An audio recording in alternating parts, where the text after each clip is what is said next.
ছবিটা তুলে তারপর ধরবে।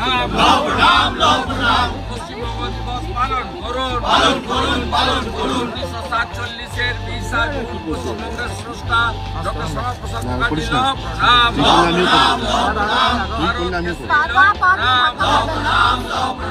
পশ্চিমবঙ্গ দিবস পালন করুন 1947-এর 20 জুন স্মরণে 20 জুন পশ্চিমবঙ্গ দিবস পালন করুন।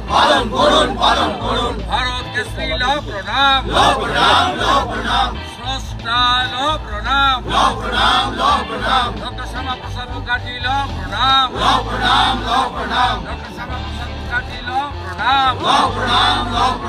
পশ্চিমবঙ্গ দিবস পালন করুন। হিন্দুদের জন্য হোমল্যান্ড পশ্চিমবঙ্গ দিবস পালন করুন। 1947-এর 20 জুন স্মরণ করে 20 জুন পশ্চিমবঙ্গ দিবস পালন করুন। স্রষ্টা ডক্টর শ্যামাপ্রসাদ মুখার্জি ল প্রণাম, ভারত কেসরি ল প্রণাম, ভারত কেসরি ল প্রণাম। পশ্চিমবঙ্গ দিবস পালন করুন। 20 জুন পশ্চিমবঙ্গ দিবস পালন করুন। বন্দে মাতরম, ভারত মাতা কি, ভারত মাতা কি, ভারত মাতা কি। এটা কি হলো?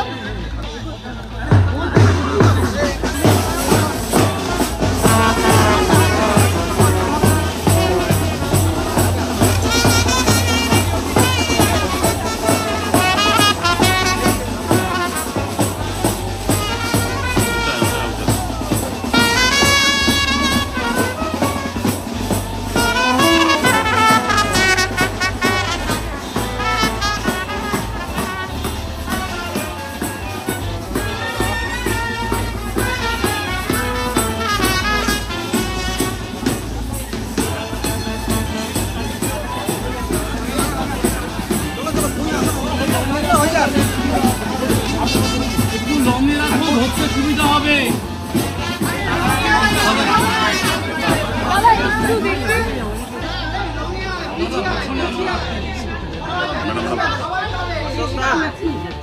পয়লা বৈশাখে কিছু না দেওয়া রাজ্য সরকার পশ্চিমবঙ্গ দিবস পয়লা বৈশাখে দাবি করার পরে গত বছরে ছুটি দিয়ে দিচ্ছে এবছর।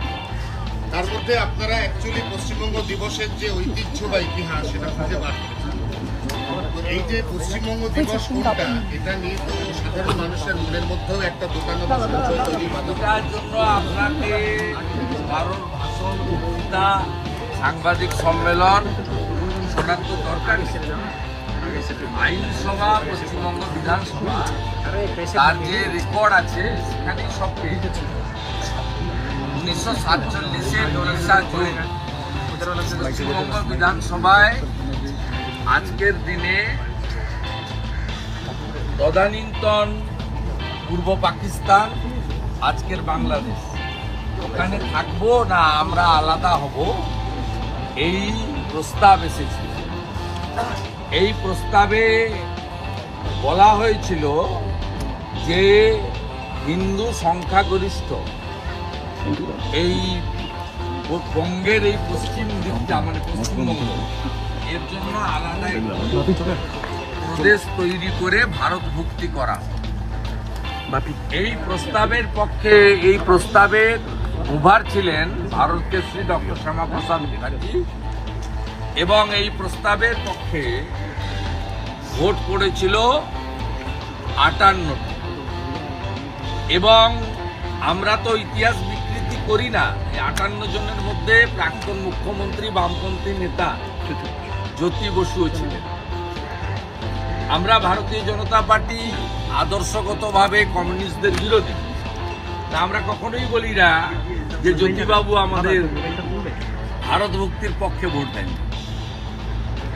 আর উল্টো দিকে 21 জন ভোট দিয়েছিলেন তদানীন্তন পূর্ব পাকিস্তান, আজকের বাংলাদেশ অর্থাৎ পাকিস্তানে থাকার জন্য। এই যে ইতিহাস প্রামাণ্য রেকর্ড আইনসভায় আছে, এটা তো কেউ টেম্পারও করতে পারবে না, চেঞ্জও করতে পারবে না। আজকে ভারতবর্ষের সমস্ত রাজভবনে পশ্চিমবঙ্গ দিবস পালন